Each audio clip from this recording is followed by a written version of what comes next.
ऐसी बानी बोलिए मन का आपा खोए, औरन को शीतल करे आपहु शीतल होए। साथियों, कबीरदास जी के इस दोहे का अर्थ है कि ऐसी भाषा बोलिए, ऐसे कथन करे जिसे सुनने वाले को अच्छा लगे, उस सुनने वाले का मन प्रसन्न हो और उसे सुख की अनुभूति प्राप्त हो। मधुर वाणी बोलने से विवेक जागता है और मनुष्य में उत्पन्न क्रोध शांत हो जाता है। लेकिन वर्तमान में देश के अम्बेडकरवादियों में क्रोध जाग चुका है।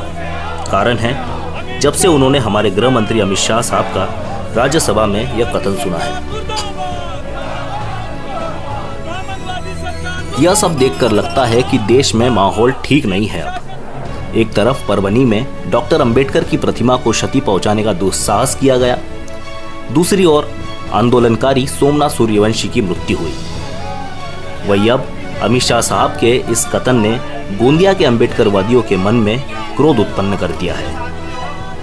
गोंदिया के अंबेडकरवादियों द्वारा आक्रोश जताते हुए गृह मंत्री अमित शाह के पोस्टर पर जूते चप्पलों से वार किया जा रहा है। गृह मंत्री का इस्तीफा मांगा जा रहा है। संसद से लेकर सड़क तक गर्मा गर्मी का माहौल बन गया है। शायद यह हमारे गृह मंत्री अमित शाह ने भी उम्मीद नहीं लगाई थी कि उनके इस कथन से कितना बड़ा बवाल मच जाएगा। इस पूरे मामले पर एक अंबेडकरवादी के क्या विचार है, जानिए इस वीडियो में। साथियों, देखा जा सकता है कि किस प्रकार से देश में राजनीतिक माहौल गर्म हो चुका है। क्योंकि हमारे जो गृह मंत्री है अमित शाह साहब, उनके द्वारा राज्यसभा में एक टिप्पणी कर दी गई है अंबेडकर जी के ऊपर। उन्होंने कहा कि अंबेडकर नाम लेना आजकल फैशन बन चुका है। साथियों, माहौल इतना बिगड़ेगा ये उन्होंने भी उम्मीद नहीं करी थी। अंबेडकरवादी जनता सड़कों पे उतर आई है, खासा आक्रोश है उनके मन में। निरंतर उनके इस्तीफे की मांग की जा रही है, उनसे माफ़ी मंगवाने की मांग की जा रही है। लेकिन क्या वे माफ़ी मांगते हैं? साथियों, हम हैं अभी उपस्थित गोंदिया ज़िले में। गोंदिया ज़िले के प्रसिद्ध अंबेडकर चौक पर है हम, और यहाँ पर गोंदिया ज़िले की अंबेडकरवादी जनता यहाँ पर तहसील कार्यालय के बाहर मोर्चा लेकर बैठी हुई है। मन में क्या विचार है, कितना आक्रोश है, आइए जानते हैं। साहब, क्या इस्तीफा देंगे? क्या गलती जो उन्होंने की है उसकी माफ़ी मांगेंगे? देखिए, वो इस्तीफा दे या माफ़ी न मांगे, लेकिन यह जो ज्वालामुखी संपूर्ण भारत में भड़क चुका है, क्योंकि ऐसे शख्स के विषय पे उन्होंने जो बोला है बाबा साहब अम्बेडकर के बारे में।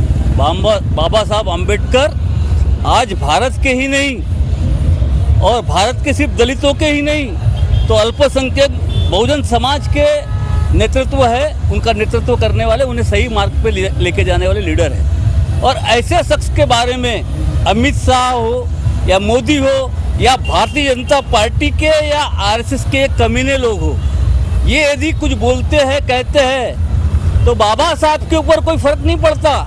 क्योंकि बाबा साहब के जाने के इतने वर्षों बाद भी आज भी बाबा साहब के विचारों को मानने वाले लोगों की संख्या दिन ब दिन बढ़ते जा रही है।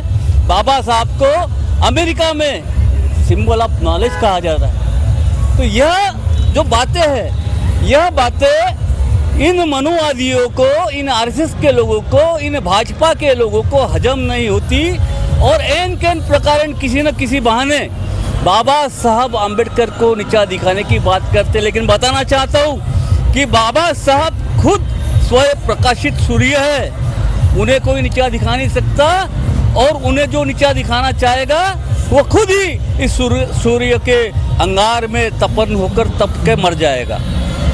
और इसलिए समय आएगा इस अमित शाह को, इस मोदी को, इस आरएसएस के लोगों को, इन बीजेपी के लोगों को अपने इस कुकर्म पर पछतावा आकर उन्हें माफ़ी मांगनी पड़ेगी। अन्यथा भारत के संपूर्ण गांवों में, खेड़ों में, रास्तों पर लोगों का आंदोलन होगा, और आंदोलन के माध्यम से इन्हें मजबूर करके अमित शाह को माफ़ी मांगना पड़ेगा।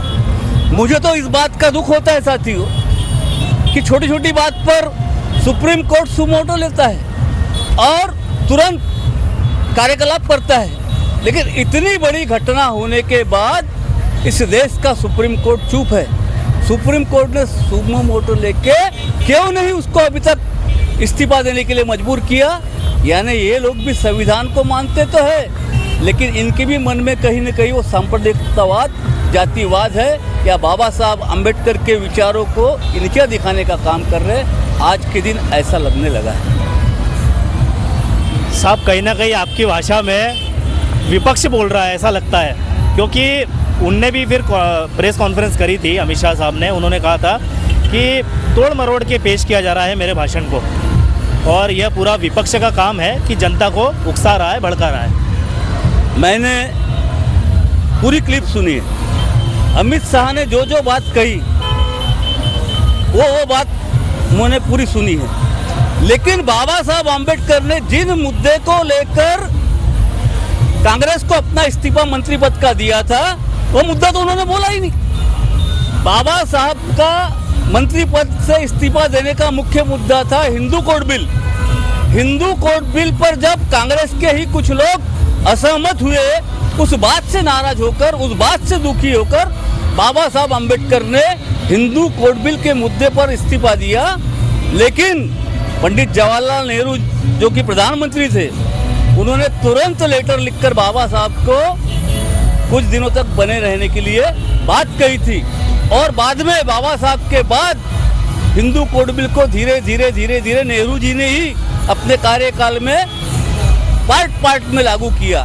लेकिन यह भारतीय जनता पार्टी के लोग, यह बीजेपी के लोग, ये बाबा साहब आम्बेडकर का जब संविधान बना उस दिन से ही इस संविधान को नहीं मानते, और उनकी जो संगठन है आरएसएस, वह जो आधे प्रकार से नमस्कार करती है, उसकी सोच ये है कि हम आज तक आज़ाद नहीं हुए, इसलिए वो आधा नमस्कार करती है और सर पर काली टोपी पहनती है। सर पर काली टोपी पहनना यानी बाबा साहब आम्बेडकर के संविधान का बहिष्कार करना, ये आरएसएस के लोगों का नियम है, नीति है। और यह जब इस देश से बाबा साहब आम्बेडकर के संविधान को खत्म करेंगे, तब ये अपने सर से काली टोपी को हटाने वाले हैं, ऐसा इनका सपना है। लेकिन इनका सपना इस देश में कभी भी पूर्ण नहीं होगा, क्योंकि अब बाबा साहब के विचारों को मानने के लिए इस देश के सर्वजाति सर्वधर्म के लोग अब रास्ते पर आने का काम शुरू किया है। मैंने कल रात में दिल्ली का आंदोलन देखा, आंदोलन में महिलाओं की जो संख्या देखा, और हर महिलाएं एजुकेटेड होकर बाबा साहब ने महिलाओं के लिए क्या क्या किया, इन बातों का उल्लेख करने के लिए रास्ते पर आने लगी है। तो मैं समझता हूँ कि गोंदिया में आज ये झांकी है। आज हमने सिर्फ 1 दिवसीय धरना दिया है।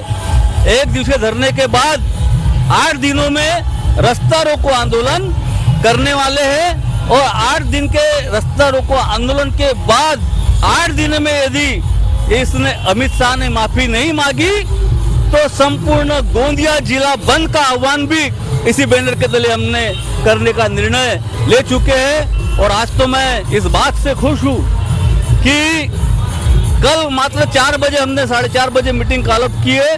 25-30 लोग उस मीटिंग में उपस्थित रहे, लेकिन हमने जो आंकड़ा तय किया था कि कम से कम 250 से 300 लोग आज हमारे धरना आंदोलन में रहेंगे, और वो सही मायने में उतना आंकड़ा हमारा क्रॉस हुआ, जबकि ज़्यादा प्रचार नहीं हुआ।